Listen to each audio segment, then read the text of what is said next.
हरि अनंत, हरि कथा अनंत। नमस्कार श्रद्धालुजनों, आप सभी का एक बार फिर से स्वागत है हमारे चैनल व्रत पर्व कथा संग्रह में। आज हम आपको सुनाने जा रहे हैं माघ मास के शुक्ल पक्ष की अत्यंत पुण्यदायी जया एकादशी की संपूर्ण व्रत कथा। जया एकादशी माघ मास के शुक्ल पक्ष की एकादशी को कहते हैं। इस दिन भगवान विष्णु के साथ साथ माता लक्ष्मी की भी विशेष कृपा प्राप्त होती है। शास्त्रों में कहा गया है कि जया एकादशी के दिन व्रत रखने वाले व्यक्ति यदि श्रद्धा के साथ व्रत कथा का पाठ या श्रवण करते हैं तो उन्हें समस्त पापों से मुक्ति मिलती है और मनुष्य को प्रेत योनि में जन्म नहीं लेना पड़ता। आइए अब पद्म पुराण में वर्णित जया एकादशी की व्रत कथा विस्तार से सुनते हैं। धर्मराज युधिष्ठिर ने भगवान श्री कृष्ण से पूछा, भगवान, आपने माघ मास के कृष्ण पक्ष की षटतिला एकादशी का वर्णन किया है। अब कृपा करके यह बताइए कि माघ मास के शुक्ल पक्ष में कौन सी एकादशी होती है, उसकी विधि क्या है और उस दिन किस देवता का पूजन किया जाता है। भगवान श्री कृष्ण बोले, राजेंद्र, माघ मास के शुक्ल पक्ष में जो एकादशी होती है उसका नाम जया है। यह एकादशी सब पापों को हरने वाली अत्यंत उत्तम तिथि है। यह पवित्र होने के साथ साथ पापों का पूर्ण नाश करने वाली और मनुष्यों को भोग तथा मोक्ष प्रदान करती है। इतना ही नहीं, यह ब्रह्म हत्या जैसे महापाप और पिशाचत्व का भी विनाश करती है। जो मनुष्य जया एकादशी का व्रत करता है उसे कभी प्रेत योनि में नहीं जाना पड़ता। इसलिए राजन, पूरे प्रयत्न के साथ जया नाम की एकादशी का व्रत अवश्य करना चाहिए। एक समय की बात है, स्वर्ग लोक में देवराज इंद्र राज किया करते थे। देवगण पारिजात वृक्षों से भरे नंदन वन में अप्सराओं के साथ विहार कर रहे थे। देवराज इंद्र ने स्वेच्छानुसार वन में विहार करते हुए बड़े हर्ष के साथ नृत्य का आयोजन किया। उस सभा में गंधर्व गान कर रहे थे, जिनमें पुष्पदंत, चित्रसेन और उसका पुत्र, ये तीन प्रधान थे। चित्रसेन की पत्नी का नाम मालिनी था। मालिनी से एक कन्या उत्पन्न हुई जो पुष्पवंती के नाम से विख्यात थी। पुष्पदंत गंधर्व का एक पुत्र था जिसका नाम माल्यवान था। माल्यवान पुष्पवंती के रूप पर अत्यंत मोहित था। ये दोनों भी इंद्र को प्रसन्न करने के लिए नृत्य गान में सम्मिलित हुए। इनके साथ अन्य अप्सराएं भी थीं। परस्पर अनुराग के कारण ये दोनों मोह के वशीभूत हो गए। चित्त में भ्रांति उत्पन्न हो गई। इस कारण वे शुद्ध गान न गा सके।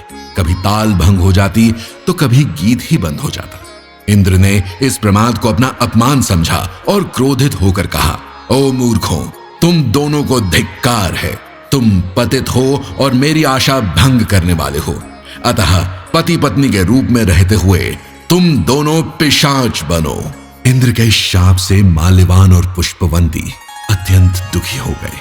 वे हिमालय पर्वत पर चले गए और पिशाच योनि प्राप्त कर भयंकर दुख भोगने लगे।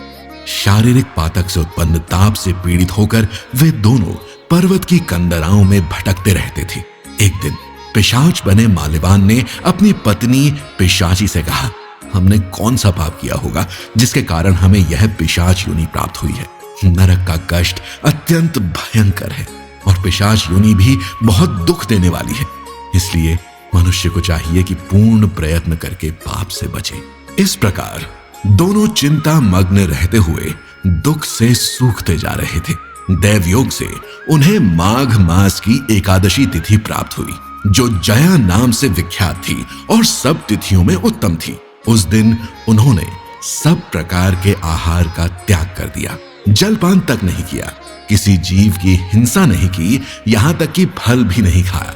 निरंतर दुख से युक्त होकर वे दोनों एक पीपल वृक्ष के समीप बैठे रहे।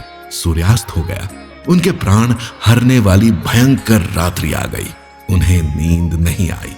वे रति या किसी भी प्रकार का सुख प्राप्त नहीं कर सके। सूर्योदय हुआ और द्वादशी का दिन आ गया। इस प्रकार उन दोनों पिशाचों द्वारा जया एकादशी के उत्तम व्रत का पूर्ण पालन हो गया। उन्होंने रात्रि में जागरण भी किया था। उस व्रत के प्रभाव से और भगवान विष्णु की शक्ति से उन दोनों की पिशाचता नष्ट हो गई। पुष्पवंती और माल्यवान अपने पूर्व स्वरूप में लौट आए। उनके शरीर पर पहले जैसे ही आभूषण शोभा पाने लगे। वे दोनों मनोहर रूप धारण करके विमान पर बैठे और स्वर्ग लोक चले गए।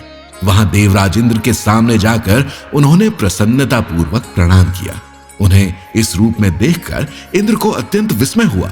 इंद्र ने पूछा, बताओ किस पुण्य प्रभाव से तुम दोनों का पिशाचत्व नष्ट हुआ है? तुम तो मेरे शाप को प्राप्त हो चुके थे, फिर किस देवता ने तुम्हें उससे मुक्त किया? माल्यवान ने कहा, हे स्वामी, भगवान वासुदेव की कृपा और जया नामक एकादशी के व्रत से हमारी पिशाचता दूर हुई है। इंद्र ने कहा, अब तुम दोनों मेरे कहने से सुधा पान करो। जो लोग एकादशी व्रत में तत्पर रहते हैं और भगवान श्री कृष्ण की शरण में होते हैं, वे देवताओं के लिए भी पूजनीय होते हैं। भगवान श्री कृष्ण कहते हैं, हे राजन, इसी कारण एकादशी का व्रत करना चाहिए। नृपश्रेष्ठ, जया एकादशी ब्रह्म हत्या का पाप भी नष्ट कर देती है। जिसने जया एकादशी का व्रत किया, उसने समस्त प्रकार के दान दे दिए और सभी यज्ञों का फल प्राप्त कर लिया। इस कथा के पढ़ने और सुनने से अग्निष्टोम यज्ञ का फल प्राप्त होता है। प्रिय भक्तों, यदि आपको यह पावन कथा अच्छी लगी हो तो वीडियो को लाइक करें, शेयर करें और हमारे चैनल व्रत पर्व कथा संग्रह को सब्सक्राइब अवश्य करें। हरि अनंत, हरि कथा अनंत।